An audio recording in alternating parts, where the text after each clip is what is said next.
Hi, David. Hi, Zoe. Hi, Jacob. It's Grandma, and I have a new book for you called The Jester Has Lost His Jingle. And I'm going to read it to you, and that will also help explain our costumes. Okay? So enjoy your new book as I read it to you. The Jester Has Lost His Jingle. Story and pictures by David Saltzman, with an afterword by Maurice Sendak. And your book is signed by David Saltzman's mom, and she says, "Never lose your jingle." Our story begins quite removed in a castle far away. Our story unfolds, unfortunately, on a very unfortunate day. You see, this morning when the world awoke, no one was in a mood to joke. But one was still happy and bubbled with joy, for he played with life as you play with a toy. He would dance to its rhythm, be light on his feet. He would sing to its tune, which was gentle and sweet. For he was the jester, and jester would he, to make people laugh and fill them with glee. He had a special helper, as any jester should, a friend by the name of Farley, a piece of talking wood. He carried Farley all over. The two were quite a pair. They viewed life as a carnival, a fun-filled festive fair. But today when the jester broke out in his song, how could he have known that something was wrong? When he started his routine and strutted on stage, how could he have known that the king was in a rage? So he sang his funny song, and he walked his funny walk, and he danced his funny dance, and he talked his funny talk. But nobody giggled, nobody yuckled, nobody laughed, and nobody chuckled. The jester has lost his jingle, the king yelled in dismay. His bells no longer tingle, that's all I have to say. Then without a thought and on a whim, the king decided to banish him. "Banish me, sire? Don't send me away. Why is your highness so down on this day?" But the king gave no answer. He said nothing more. He merely pointed his finger toward the front door. The jester walked out slowly, and a tear fell down his face, for he'd never left the kingdom, never wandered from this place. And once outside, the jester cried, "Oh, Farley, I fear what they say is quite true. I am no longer funny. My career is through." "That's not nonsense," claimed Farley. "You're still funny, I say. You were funny last week, and you're funny today." It seemed a nasty rumor, but laughter must be dead. The world has lost its sense of humor, Farley said. "Then it isn't me at all. It's the world that must be sick. We must find that sense of humor and bring it back here quick." So off they went, our fearless two, to bring back laughter back to you. Their journey was long, their journey was rough, but the jester was strong and the jester was tough. They looked far and near, they looked far and wide, they looked everywhere that laughter might hide. They searched every corner, under rocks and up trees. They peered into the heavens and gazed deep beneath the seas. They wandered through the country, through meadows lush and pretty. They came upon a gleaming bridge that led them into a city. They looked in vain for flowers.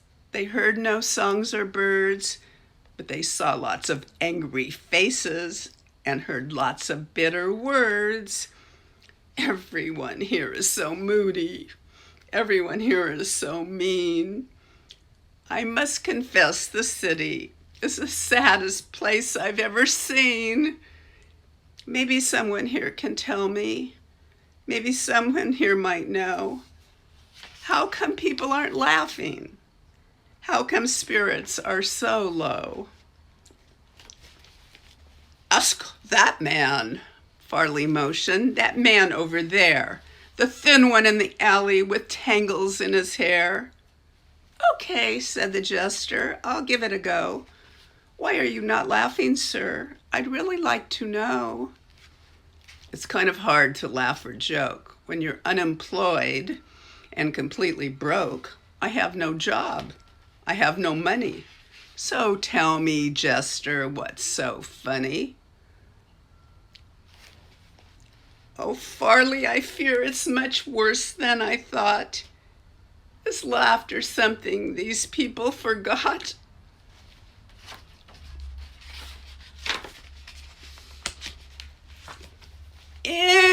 Impossible, cried Farley. Why, that's news I couldn't bear. Ask that man with the briefcase, blowing smoke into the air. Okay, said the jester. I'll try another try. It seems you don't believe in laughing, sir. Can you please tell me why? A laugh? Ah, that's a laugh. The best I've had in years. The world is not a funny place. It's filled with pain and tears. Don't you read the papers? It's all there in black and white. Everything is going wrong, and jokes won't make it right. I have no time for laughter. I have no time for you. I'm sorry, that's the way things are. There's nothing you can do.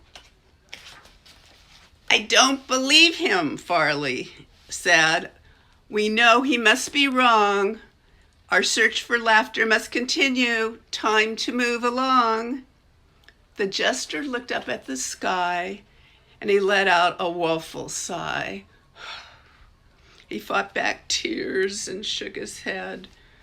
With determination, he said, there must be someone somewhere with a smile upon their face. There must be someone cheerful in this cold, lonely place.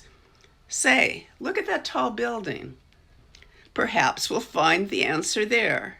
It's up to us to make a difference. It's up to us to care.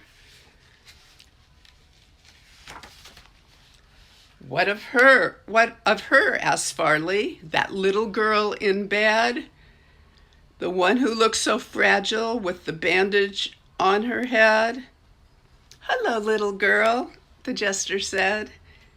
My, how do you do? I wonder if you can tell me, how come laughter's not with you? The little girl looked up. Her eyes were opened wide. She turned slowly to the jester and quietly replied, here I lie. I have a tumor. And you ask me, where's my sense of humor? I've been very sick. I'm so tired of trying. I don't feel like laughing. I just feel like crying. Sometimes I feel like crying too, the jester whispered in her ear. But instead of letting teardrops fall, I make them disappear. Whenever I feel like crying, I smile hard instead. I turn my sadness upside down and stand it on its head. When I get sad or lonesome or when I get depressed, that's when I sing my loudest and I dance my very best. Won't you try it, little girl? Won't you laugh with me? We'll start very slowly with a tiny Tee-hee-hee. So he sang his funny song, and he walked his funny walk, and he danced his funny dance, and he talked his funny talk. And from the room there came a giggle, which echoed down the halls, and soon there came another, which bounced up and down the walls. The giggle became a snicker, which grew into a guffaw, which soon became a chuckle, and transformed into a haw. The jester was beside himself. He grinned a great big grin. He hugged and thanked the little girl and kissed her on the chin. Soon laughter leaped right out the window, growing louder as it flew. Can't you hear it coming? It's about to swallow you. It spread to every corner. It filled up every space. Smiles popped up everywhere. Can't you feel one on your face? And as the jester ran back to the kingdom, he carried rainbows in his hand, and people started laughing. Colors spread across the land. He leaped into the palace. He hugged the king and queen. He said, "Oh, my highness, you won't believe what we have seen. Laughter isn't missing. Why, it isn't even dead. Barley, and I have found it," the jester proudly said. We found where it's been hiding. We discovered where it's been. It's hiding inside everyone. It's buried deep within. Laughter is like a seedling, waiting patiently to sprout. All it takes is just a push to make it pop right out. Don't keep it imprisoned or locked out of sight. Quickly release it. It won't hurt or bite. So the king said, "I'll try it. I'll give it a go." And all of a sudden out popped a ho! "That's it," yelled the jester. "Just let it flow." And it flowed, and it flowed, and it flowed. And soon everyone started giggling. Everybody started yuckling. Everybody started laughing. And everyone started chuckling. "My jester, you have done it," said the king. "You've saved the day. You've brought back love and laughter and helped us find a way." And when the jester heard these words, he smiled and started singing. He somersaulted in the air, for his bells again were ringing.